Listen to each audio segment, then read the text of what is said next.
안녕하십니까. 계속해서 그 성격에 대해서 함께 지금 공부하고 있습니다. 특별히 그 유전적인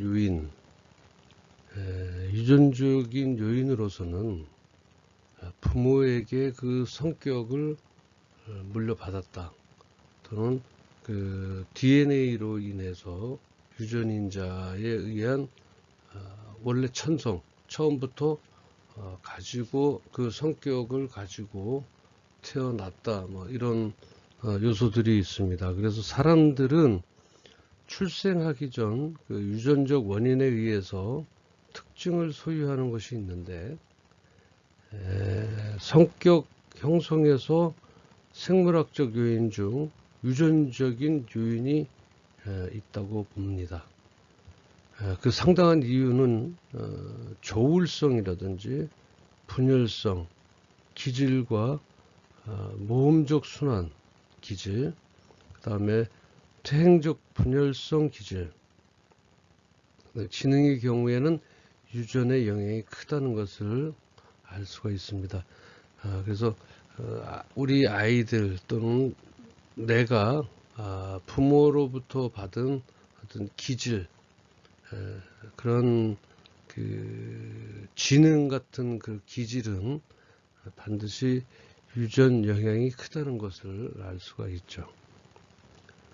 성격이 그 유전에 의해서만 결정되는가에 대해서는 후천적으로 영향을 미치는 환경적인 요소를 완전히 무시하고 단정하기는 어렵지만, 그 유전적 요인에 더 지배될 것으로 보이는 몇 가지 특성을 우리가 함께 알아보도록 하겠습니다.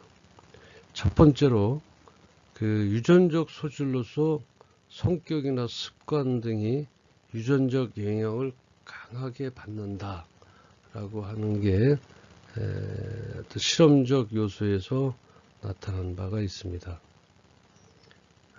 1979년도에 어느 날 미국의 한 신문에 태어나자마자 각자 다른 가정으로 입양된 쌍둥이가 40년 만에 만났습니다. 여러분들도 어떤 이런 언론을 통해서 들어보신 적이 있을 겁니다. 이 40년 만에 만난 두 쌍둥이를 소개하는 글에서 이를 읽은 일본의 미네소타 대학의 심리학자인 토마스 부샤드 박사는 두 쌍둥이에게 매우 흥미로움을 느꼈던 것이죠. 40년 동안이나 다른 환경에서 자랐다면 두 쌍둥이는 과연 어떤 점이 비슷하고 또 어떤 점의 차이가 날까 하는 궁금증이 더하던 차에 두 쌍둥이의 유사성과 차이점을 조사해 보기로 마음을 먹고 그 조사 결과에 깜짝 놀랄 사실이 발표가 됐던 것입니다. 아까 말씀드렸다시피 환경이 다르기 때문에 당연히 다를 것이라고 생각했던 습관이나 버릇, 취미 등이 두 쌍둥이에게서 똑같이 나타났다라고 하는 것이죠. 두 사람은 습관적으로 손톱을 물어뜯었고요.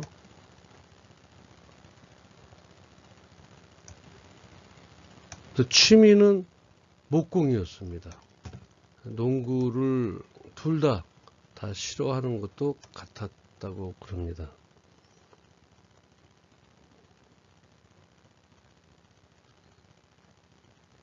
믿을 수 없는 결과에 충격을 받은 부샤드는 왜 이런 현상이 나타났을까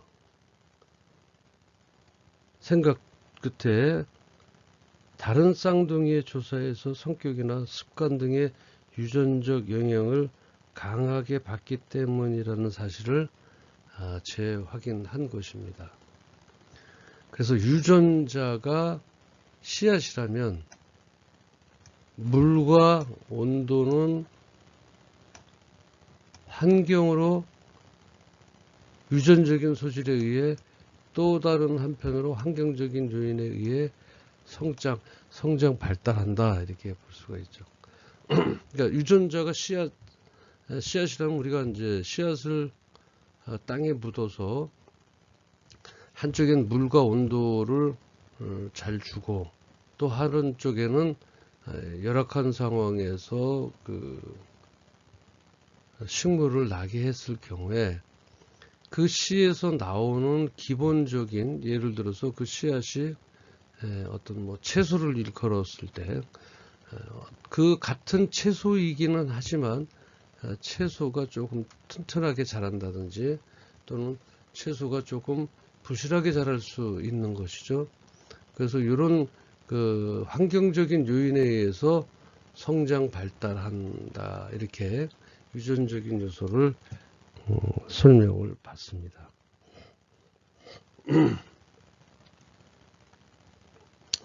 그래서 지금 말씀드렸던 이런 그 유전적인 요소는 잠재적 소질이다 이렇게 봐야 되겠죠. 왜냐하면 잠재적 소질은 씨앗이 싹이 트도록 물을 주고 온도를 맞춰줄 때 가능한 것이죠. 그 씨앗에 물을 주고 온도를 맞춰주어서 싹이 발현되게 도움을 주는 것이 환경이다. 말씀드렸다시피 다시 말해 유전자가 씨앗이라면 물과 온도는 환경입니다. 인간은 한편으로는 유전적 소질에 의해서 또 다른 한편은 환경적인 요인에 의해서 성장 발달하고 있다 이렇게 볼 수가 있습니다. 따라서 적절한 시기에 적절한 환경 자극은 그 성숙한 인간이 되는 과정에서 꼭 필요한 영양분이다. 그래서 자신의 미래는 유전자뿐 아니라 그 유전자를 끄집어내고 그리고 자극을 주는 노력에 의해서 만드는 것이다. 이렇게 결론을 치고 증명이 되었다라고 하는 것입니다. 그래서 그 유전자는 한 인간을 100% 결정하지는 않는다. 또 특정 유전 물질이 있다고 해서 곧 바로 그런 특징이 발현되는 것도 아니다. 하지만 그러나 유전자에 내재되지 않은 특질이 인간에게 발현될 수는 없다. 다시 말 거꾸로 얘기하면 그렇다는 얘기죠. 유전자 쪽인 유전자를 갖고 있다 손 치더라도 그 유전자가 어느 날 갑자기 튀어나와서 그 사람의 성격을 맞춰주는 것이 아니다. 다만 그러한 소질이 그러니까 유전자에 내재되어 있지 않는 특질이 인간에게는 발현될 수는 없다라는 얘기죠. 그래서 결론적으로 말씀드리면 어느 정도의 유전적인 요소는 갖고 있는 것이 그 사람의 성격과 환경의 요인에 따라서 변할 수는 있지만 없는 것들, 그러니까 내재되어 있지 않는 특질이 인간에게서 저절로 나타날 수는 없다. 이렇게 예를 들어서 어떤 사람의 게놈 프로젝트 있죠. 유전자 조직 게놈의 피부색을 검게 하는 유전자가 들어있다 해도 환경적 요인 또는 제3의 다른 요인에 의해서 검은 정도가 차이를 보일 수 있다. 이렇게 결론 지어줄 수 있습니다. 그 다음에 이제 셋째, 중추신경은 자율신경을 통제하여 인간의 태도를 지배합니다. 뇌 전이를 통한 뇌파장 검사에서 뇌파의 그 진동폭이 큰 사람이 그렇지 않은 사람보다 충동적이고 공격적인 성격을 보인다는 결과를 보였습니다. 넷째, 인체 내 분비선에서 분비되는 호르몬은 개체의 성장 및 분화, 신진대사, 생식활동 등과 관련이 있으며 이들은 직간접적으로 성격에 제대한 영향을 미치고 있습니다. 그래서 그래서 조금 아까 설명했던 부연 설명으로 뇌 전이를 통한 뇌파장 검사에서 뇌파의 진동폭이 큰 사람이 그렇지 않은 사람보다 충동적이고 공격적인 성격을 보인다는 결과로 보아 자율신경은 정서반응 및 스트레스 대처 방법과 밀접한 관계를 가지고 있고, 그 다음에 교감신경이 긴장하기 쉬운 사람은 성격이 급하고 화를 잘 내서 일에 열중하지만 쉽게 피로하고 신경질적인 성격이 되는데, 이는 유전자 요인에 의해 성격이 형성된다고 볼 수 있다라고 하는 증거가 됩니다.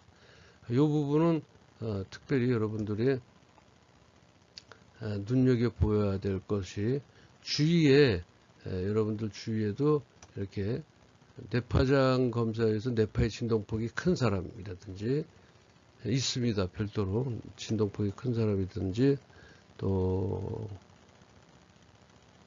자율신경은 정서반응 및 스트레스 대처 방법과 밀접한 관계를 가지고 있는데요. 교감신경이 긴장하기 쉬운 사람이 있어요.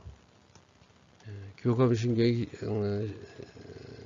긴장하기 쉬운 사람은 성격이 매우 급합니다. 여러분들 대화를 하다가 어떤 성격의 판도, 다시 말하면 자기가 얘기하는데 어떤 분위기적 요소가 갑작스럽게 변화하는 사람들이 있습니다. 그런 사람들은 이제 교감신경이 좀 많이 긴장돼 있죠. 그래서 긴장하기 쉬운 사람은 성격이 좀 급하고 화를 잘 내는, 물론 모든 일에 열중하기도 하다 보니 또 쉽게 피로가 쌓여서 많이 신경질적인 사람들이 있죠. 얼굴이 잘 안 보이는 것 같아서 불을 잠깐 켜겠습니다.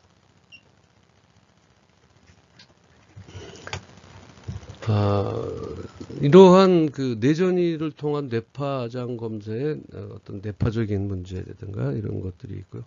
자, 이제는 또 하나 더 추가로 말씀드리면, 인체의 내분비선에서 분비되는 호르몬 영향입니다. 이 호르몬은 개체의 성장 및 분화, 신진대사, 생식 활동 등과 관련이 있으며, 이들은 직간접적으로 성격에 어떤 지대한 영향을 미친다, 이렇게 볼 수 있습니다. 그래서 사람의 건강이라든지 내분비선에서 분비되는 호르몬 문제, 여성도 그렇고 남성도 그렇습니다.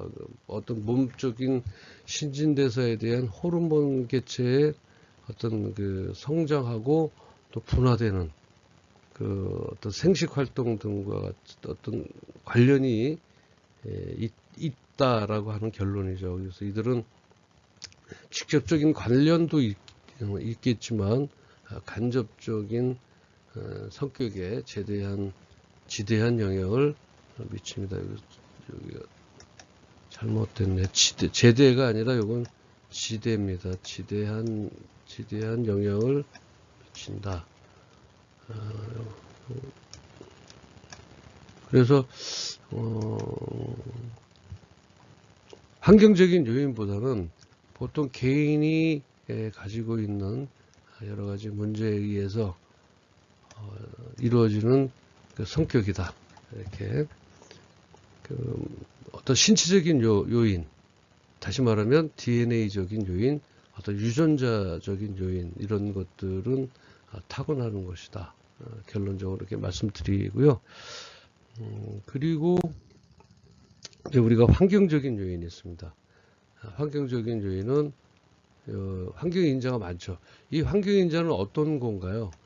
아까 말씀드렸듯이 유전인자라고 하는 씨를 뿌려서 거기에 물을 주거나 또는 열악한 상황과 그 다음에 영양분을 충분히 공급할 수 있게끔 그러한 환경적인 요소를 분리해서 나눠 봤을 때 그 환경적인 요소에 의한 성격들이 조금은 바뀔 수가 있다. 그런 내용으로 말씀을 드리도록 하겠습니다. 여기 그림에 나와 있지만 여러분들 교재 78쪽입니다. 78쪽. 약물 남용을 많이 했다든지 뭐 몸이 아파서 약을 많이 먹었다든지 그로 인해서 호르몬 분비에 이상이 생겼다든지 아니면 호르몬 분비가 정상적이지 못한다든지 또는 스트레스를 많이 받는다거나 운동이 부족했을 때 이거는 이제 예를 들어서 같은 쌍둥이라고 비교를 한번 해보죠. 쌍둥이를 아까 이제 나왔었죠. 그 쌍둥아를 다른 곳에서 이제 서로 양육을 하고 했었을 때 한쪽에는 약물을 먹이지 않고 그다음에 또 한쪽 사람에게는 스트레스를 받지 않게 하고 그다음에 운동을 한쪽에는 잘하게 하고 그다음 아주 금주를 시키고 술을 못 마시게 하고 건강한 상태에서 약을 먹이지 않고 아주 비만하지 않게 정상적인 체중을 유지하게 하고 식생활도 건강 식생활을 하게 했었을 때 그 환경적인 이 요인은 바뀐다라고 하는 거죠. 아까 씨앗을 땅 속에다가 쳤는데 여기다가는 영양 공급을 잘해서 싹이 이렇게 났어요.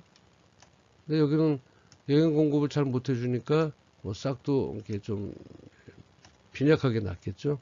그래서 이렇게 전체적인 환경의 문제에 따라서 다를 수는 있습니다. 이 사람은 약간 그 스트레스를 잘 스트레스를 많이 받으면 병이 생기게 되지 않습니까? 그래서 스트레스를 받지 않는 이 정도. 이래서 이 전체적인 환경적인 요인이 기여한다. 그래서 그 환경적인 요소는 요 네 가지로 이제 볼 수가 있는데요. 문화적인 환경 요인과 사회적 환경 요인, 자연적 환경 요인, 그다음에 정치 경제적 환경 요인 이렇게 우리가 볼 수가 있고요. 그리고 그렇다면 요 문화적인 환경 요인 그리고 각 그 환경 요인에 대해서 한번 같이 알아보도록 하겠습니다. 지금 여기 지금 상강 조금 지나갔는데요. 요거 신경 쓰지 마시고요. 여러분들 교재 78페이지 보시면 문화적 환경 요인이 나옵니다. 첫 번째로 문화적 환경 요인이고 사람마다 개인의 특성을 말하듯이 조직도 조직의 나름 다 특성이 있죠. 나라도 마찬가지죠. 국가도 국가마다 문화의 차이가 있고 한 나라 안에서도 각 조직마다 문화의 차이가 있습니다.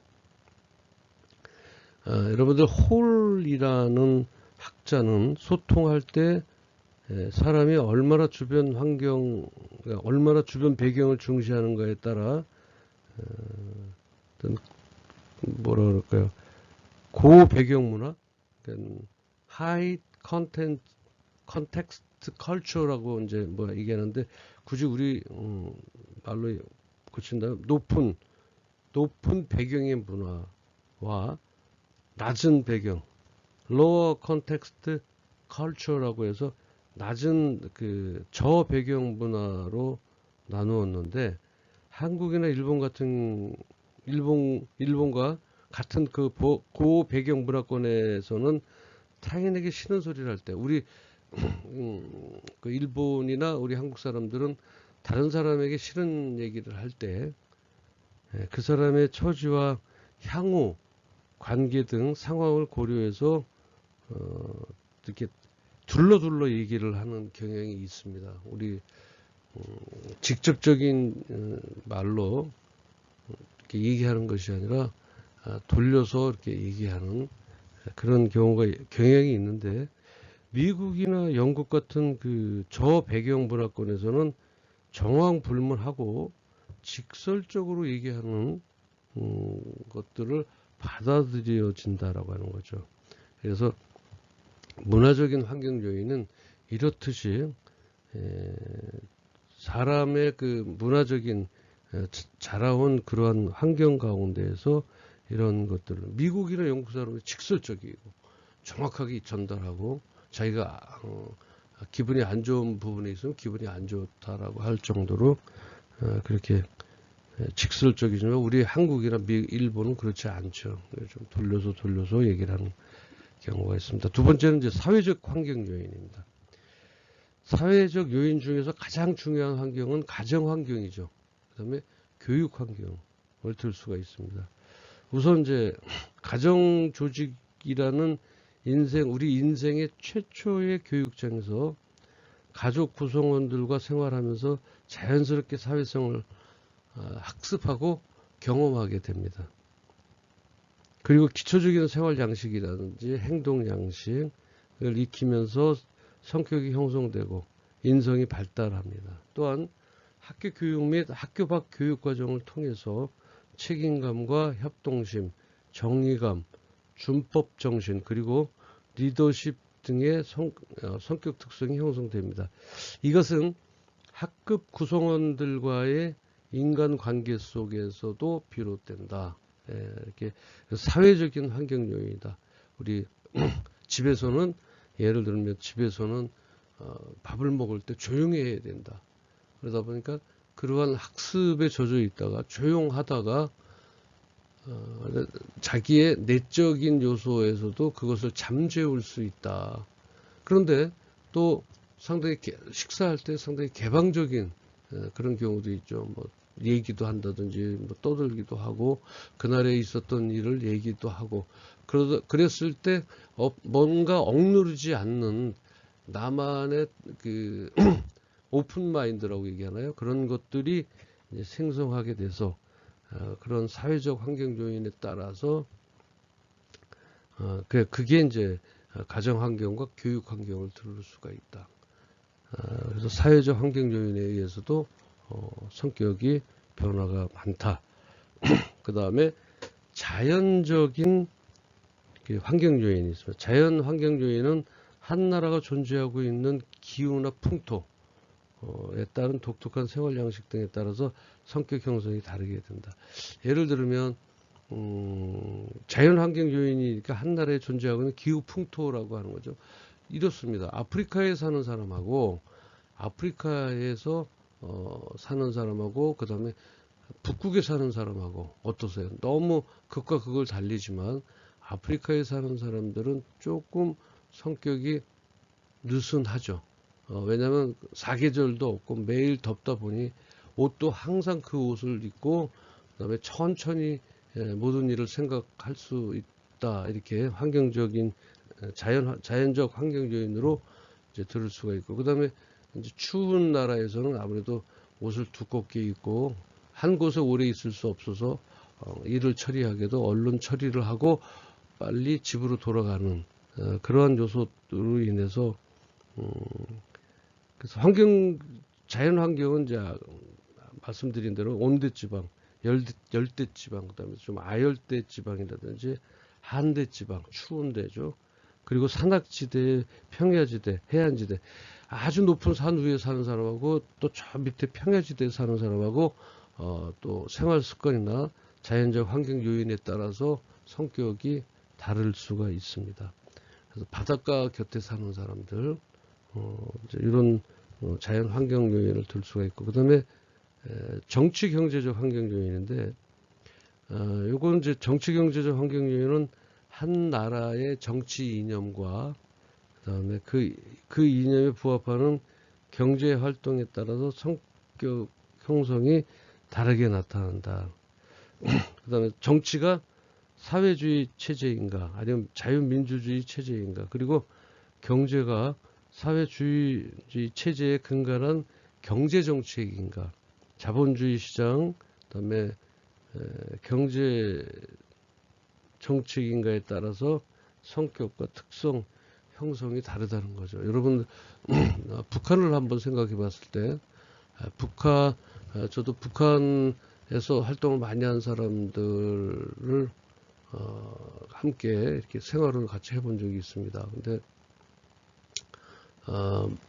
같은 문화이고 같은 동포인데 반해서 말은 한국말, 우리나라 말은 하고 있지만 생각하는 정신과 또는 여러 가지 습성, 문화 이런 것들이 다르다 보니까 약간의 그 외국 사람이 아닌가 할 정도로 그 생각과 어떤 북한에 대한 그 이념이 부합하는 경제 활동을 하다 보니 많은 성격 차를 보이고 있었습니다. 그래서 이거 정치 경제 환경 요소 우리가 이제 북한하고 통일을 하기 전에 서로 상호 간에 어떤 문화적인 정치 이념과 경제 활동에 따른 사전적 준비를 좀 많이 해야 되지 않을까 이렇게 생각을 해봤습니다. 오늘 이 시간에는 정치적 환경까지, 환경적 요인의 정치적 환경까지 함께 공부를 했습니다. 다음 시간은 상황적 요인에 관해서 함께 공부하도록 하겠습니다. 장시간 청취해 주셔서 감사합니다. 감사합니다.